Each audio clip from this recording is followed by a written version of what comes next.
جب ان میں کوئی شریف انسان جرم کرتا تھا تو اس کے جرم کو معاف کر دیا جاتا تھا، اور جب کوئی معمولی انسان جرم کرتا تھا اس کو سزا دی جاتی تھی۔ اللہ نے ان کے اس عمل کی بنیاد پر ان قوموں کو ہلاک و برباد کر دیا۔ اپنا آدمی، یہ شریف آدمی ہے، عزت والا آدمی ہے، رئیس آدمی ہے، معزز آدمی ہے، اللہ کی نگاہ میں جرم کرنے کے بعد کوئی معزز نہیں رہتا۔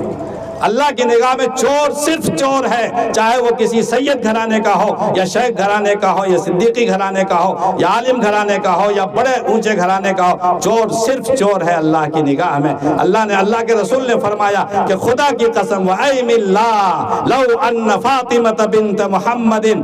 لَوْ سَرِقَتْ لَقَطَعْتُهَا او کما قال علیہ الصلوۃ والسلام، خدا کی قسم، اللہ کی ذات، اللہ کی عظمت و کبریائی کی قسم، اگر میری بیٹی فاطمہ بھی چوری کرتی میں اس کے بھی ہاتھ کاٹ دیتا۔